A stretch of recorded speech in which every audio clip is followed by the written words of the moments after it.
Give it up for Emily. Your laser. So, good morning, everyone. I love this theme of thread. It's something I work with literally.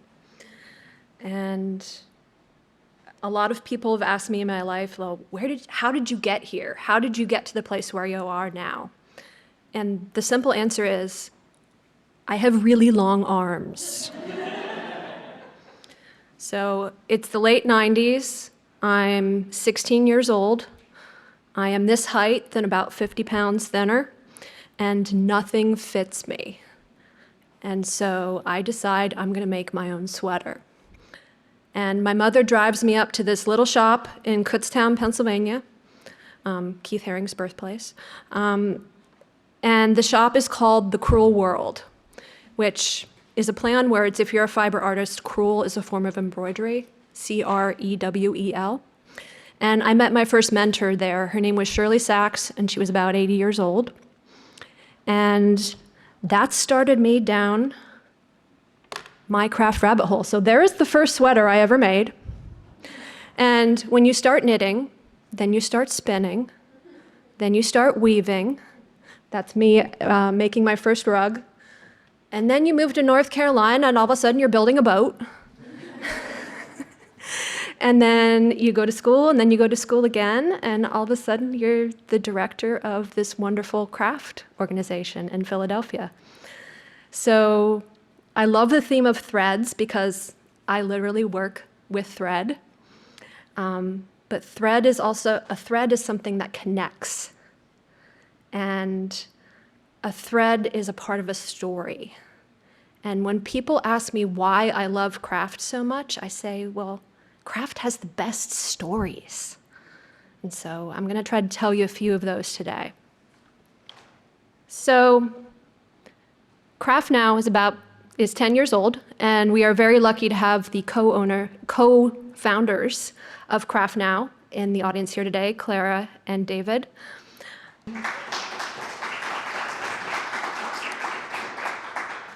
And this is not in my notes, but I think it's a good story. The lore is that Craft Now was founded over drinks at Art Basel Miami. Is that correct? As so many good ideas are. And they thought, what if they could take this energy of Art Basel Miami and bring it to Philadelphia and unite a city around a common creative theme?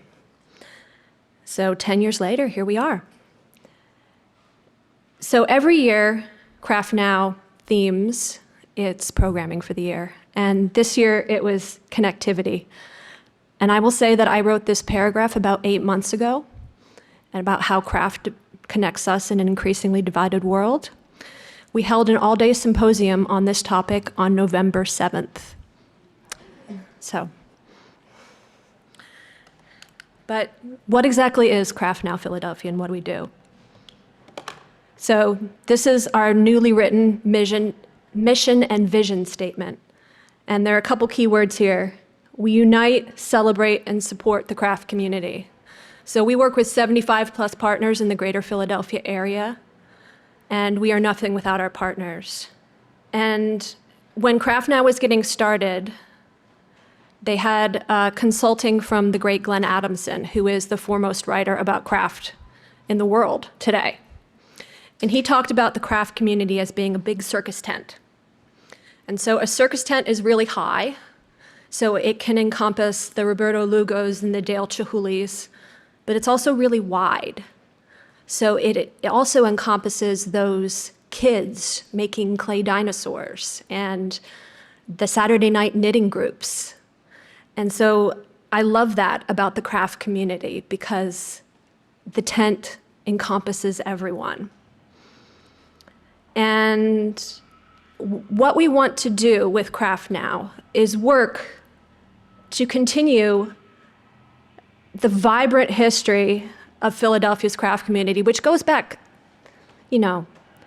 from natives through the Liberty Bell, through all of that, and it is still so wonderful today. So what we want to do is to have Philadelphia continue to be a place where craft happens, where it is learned, where it is created, where it is seen, purchased, collected, and shared. So, how are we going to do that? So Craft now has these three main threads of programming: education, curation, economic development. But let's not think about it like that.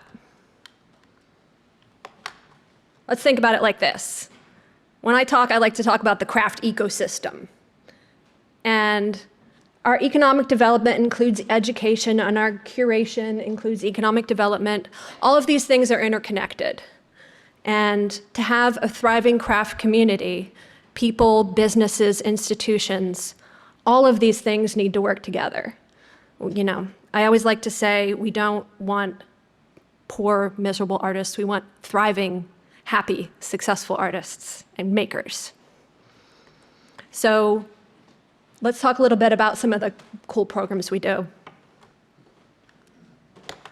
This is my favorite picture of the year. We run a big summer camp, along with many of our partners, one of whom is Design Philadelphia. Hi, Liza. So,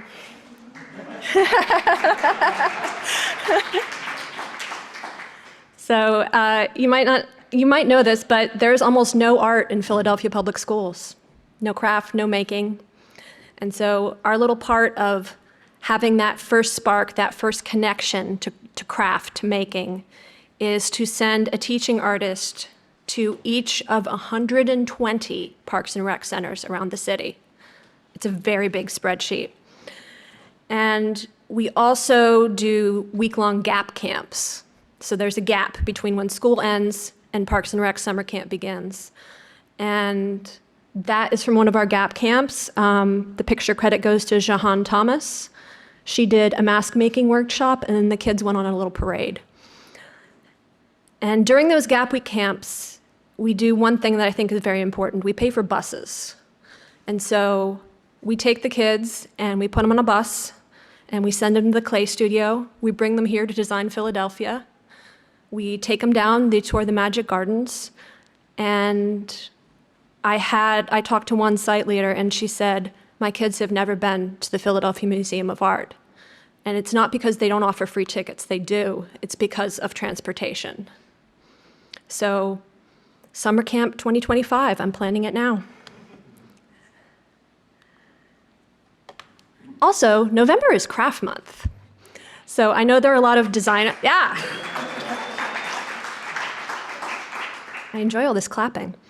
So I know there are a lot of graphic designers here. And so our Craft Now logo has this, I don't know what you call it, void, where textures and colors can drop in. And so with the theme being connectivity, I worked with our designer, and this is very intentional. It's a woven structure because all the threads connect together.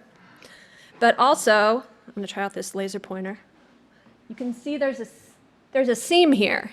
So even if it's not organically woven, you can take a needle and thread and you can connect things together. So what happens during Craft Month? Well, sometimes there's a giant clay whale. This is a picture from Smith Memorial Playground where we have Craft Now Create. This is a day that's been happening for 10 years where kids and kids at heart come and play and explore crafts and get to talk to some of our partners. And I love the picture of the clay whale because I always have some kids come up and they're like, and the best opener is, hey, you want to see a giant clay whale? And they do. And so this is a representation of what happens when you let kids do whatever they want with a medium. And the whale goes from that to that. This year we had the Liberty Bell. Someone put a taco on top of it. So I talked about that symposium. It was held at Moore College of Art and Design, a great partner of ours. And these are some of the topics we covered. And these are all topics that our speakers and presenters connected to craft, or what craft connected them to. So the guy second in is Doug Bucci. He is one of our board members, and he is the head of metals at Tyler at Temple University. And this is our AI panel. And this was a topic that was requested by the students at Moore. And on the picture is a piece of Doug's. Doug is a lifelong type 1 diabetic. And he actually wrote a program that takes the data from his blood glucose monitor, which is attached to his body, and transforms it, collates it, and he runs it through a 3D printer. And this is a visual representation of 1 month of his life. And if it was full, it would be a healthy blood cell. But he was particularly stressed that month. So he talked as AI as not being something that is taking over, but that is a tool that allows him to make a vision come to life. So that was pretty cool. That was just one part of the symposium. But as you can see, all these topics, craft is a really powerful voice that connects us to parts of ourselves. We do this symposium every year, so look for it. Another big part of Craft Month is celebrating all the wonderful exhibits and events that are happening in Philadelphia. There's one right next door at the Fabric Workshop you can go to right after this. So we try to collect and curate all the craft-based exhibits that are happening. And so right here we have the Museum for Art and Wood, Gravers Lane Gallery, the Wharton Eschrick Museum, and the Fabric Workshop. We also partnered with an app this year called Let's Rally, RALLIE. It's a Philly-based app that allows you to geolocate where you are and see like the 5 closest craft-based exhibits. And you can also go to our website, www.craftnowphila.org, and find them there. So, but if this is what's happening in 1 month, imagine what's happening in Philadelphia all year round. There's so much to explore. So I talked about economic development. We need to talk about the money. It's a big part of what keeps this engine going. I was at the Co-Creating Philadelphia conference on Tuesday, and Councilman Isaiah Thomas spoke. And he talked to someone, and he made a bet that sports in Philadelphia made more money than the creative sector. And he lost that bet. So, and current data is that the creative sector in Philadelphia makes $3.3 billion for the city, which is my new favorite fact. This picture right here is from our Tools of the Trades conference. It's a program that we co-host with NextFab on North American Street. And it's 2 days online, 1 day in person. And I like to call it everything you didn't learn in art school. So we talk about taxes. We talk about incorporating your business. We talk about pricing your product. And the picture you have here is a class that I co-taught with Anna Solomon down at the end there, and it was called Sales for Introverts. It was kind of a joke we talked about during our planning process, and then we discovered that it was actually a need. We're both introverts, and we both somehow ended up in sales positions during our lives. And one thing I talked about was something I call the clay frog principle. I'm going to trademark that. But in my last job, we had a gallery in front of my office. And we had a folk potter who made little animals. And she made little clay frogs. And it was a joke that if anyone picked up a clay frog, they were going to buy it. And so we'd be like, oh yeah, that's a really cool frog, and the potter's name is Sarah, and she's been doing this for 35 years, and those are her goats. Everyone bought the frog. And so during this class, we talked about that, and then we took all the participants and we made them speed date each other. 2-minute rounds, you had to talk about your creative work and sell it to each other. And we did this about 10 times.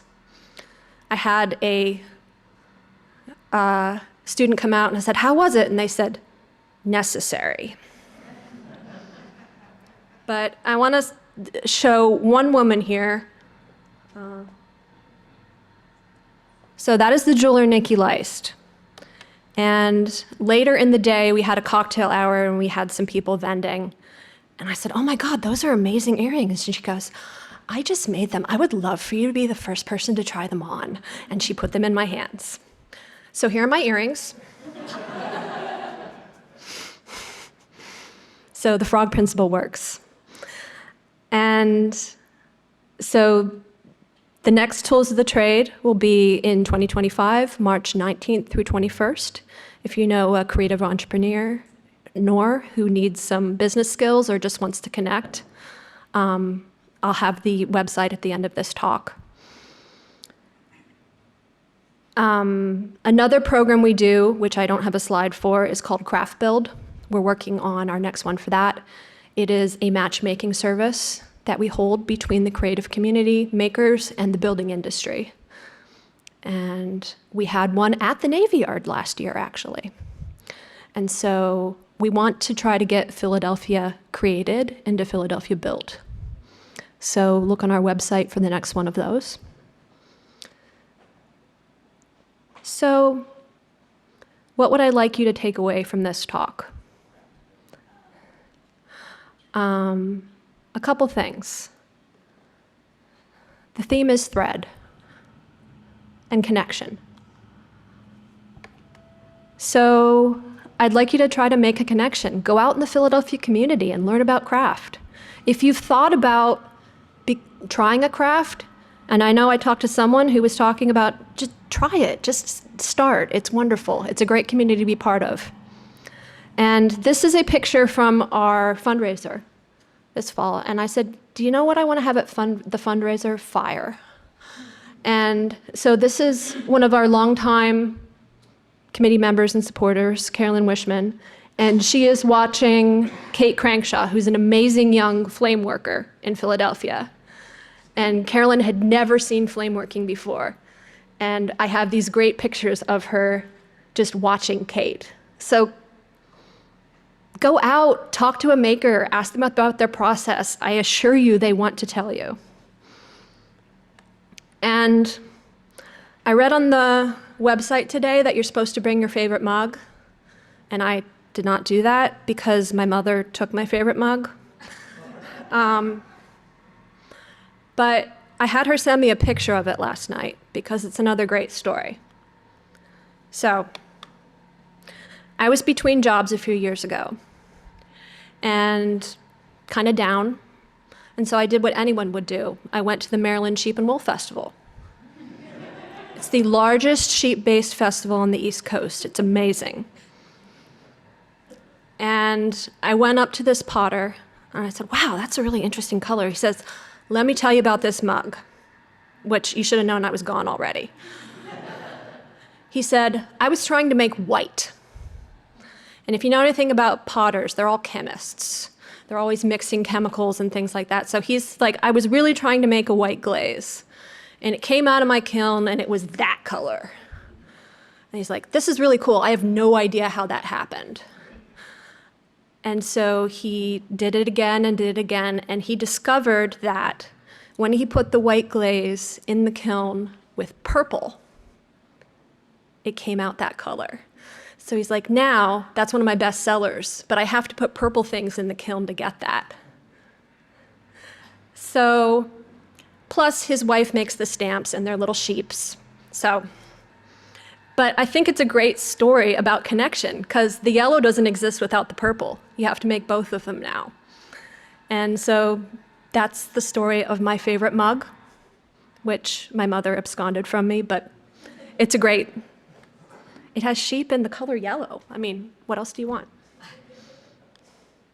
So we talk a lot at Craft Now about the culture of making and Philadelphia being a craft capital.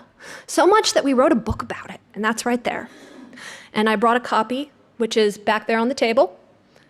And you can find it on Amazon. I think Head House Books in Philadelphia owns it, and I really encourage you to check it out.